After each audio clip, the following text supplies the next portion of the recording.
Final act of the show, that's exciting, isn't it? Yeah. Woo, kind of like a headliner. Remember, it's a free night, so this is before we can't afford him. Right then, okay then. So, this is the wonderful, my friend, doing all the camera, all the lighting, Carl Brown. Applause, let's go!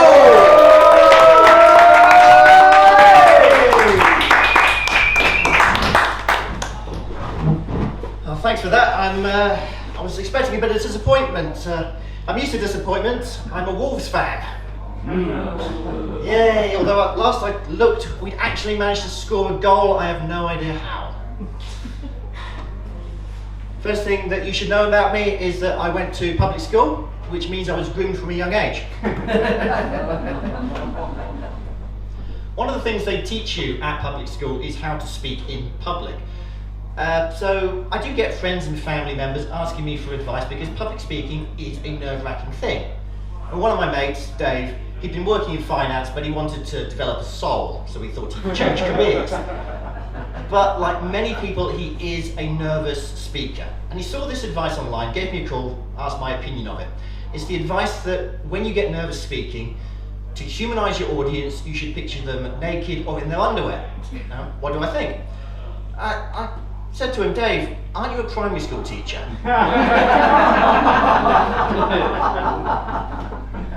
I've got another mate, Anna, who's a psychotherapist, and she's got some advice if you're ever anxious.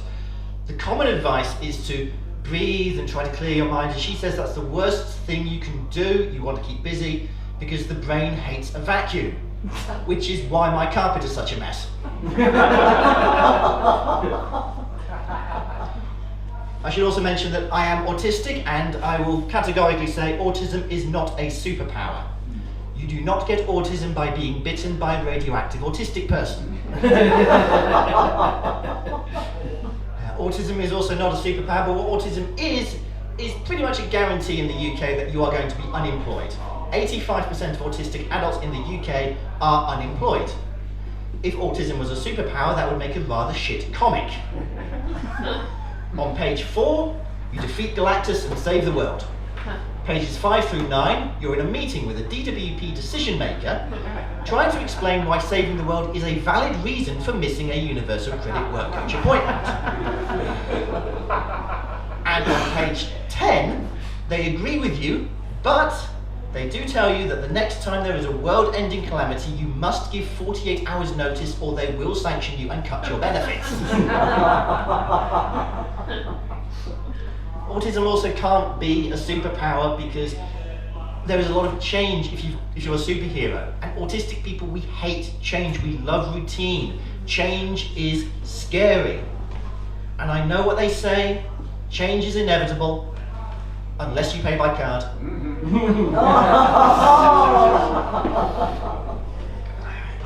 One of my friends had a big life change earlier this year. She unfortunately broke up with her long-term partner, Callum, and he had to move out.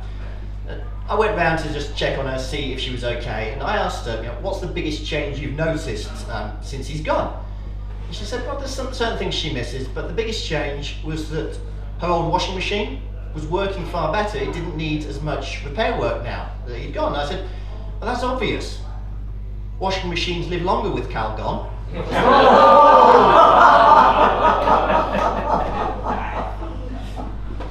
Now, one of the things that autism does give you is a little bit more of a literal interpretation and use of language, which can be brilliant.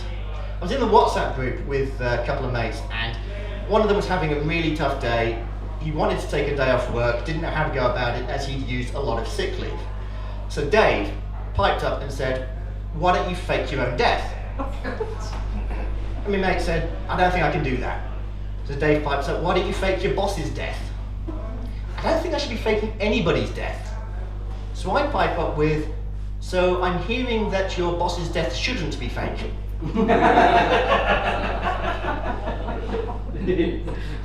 One thing about being unemployed, I do not miss having a boss because middle managers especially will say some inane things. I had a boss a few years ago who had this phrase he loved to try to inspire us, to motivate us, to always do our best because you will be rewarded. The cream rises to the top. He stopped using it when I pointed out that according to the rings around my bathtub, so does the scum.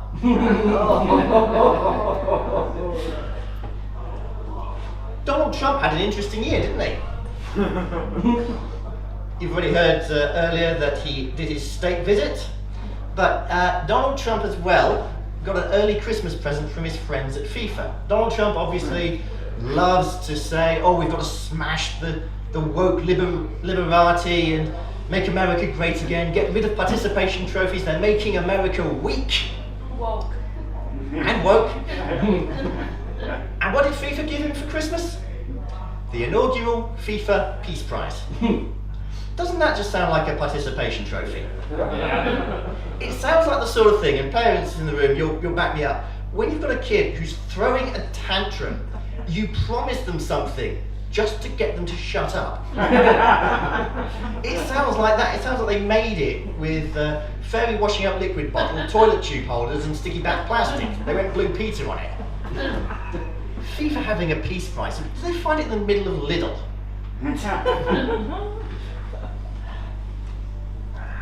I am single. I am on Tinder. But when you're my age, I'm 41 years old, I know I don't look it. There are some red flags that I'm seeing on some women's profiles. One big red flag is, at my age there are a lot of single mothers, and that is not a red flag. What is a red flag is when you tell me that you've got kids and they are your priority. I do not need to know that you think your kids are your priority. It goes without saying. I am not going to think any less of you. I am not going to pick you up for a date and expect to hear that you've roofied them to get them to be quiet for the night. Another red flag is that a lot of women these days expect to be treated like a queen or a goddess. It's a red flag for me because I am a Republican and I'm an atheist. Half of women want me to spend my life trying to abolish them, and the other half don't exist. Women have got this strange thing that they seem to still love the bad boy. And I've asked some of my female friends, why do you like the bad boy? And they keep going on this, oh, it's because I think I can fix him. I know a cheap vet. Those kinds of bad boys, you've probably met them, they're the ones that go on about how much of an alpha male they are. They beat their chests and go, I am an alpha male, bow down to me. Now, I grew up in the 1990s watching Mighty Morphin Power Rangers.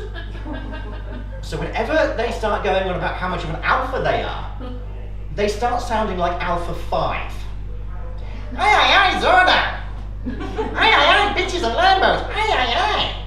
You cannot take these people seriously when they sound like that in your head. They sound silly enough as it is. But not all of them will call themselves an alpha. Has anybody here heard of Andrew Tate? Yeah. He likes to get his fan club to call him the Top G, which I think is meant to stand for Top Gangster. That's gangster with an STA, not an STD.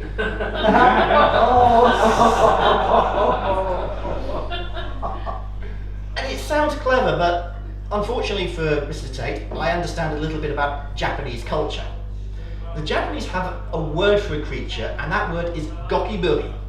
It is a creature so reviled in Japan that if they see one, they do not shout gokiburi, gokiburi, gokiburi. No, it's G, G, G, G. Andrew Tate is calling himself a top cockroach.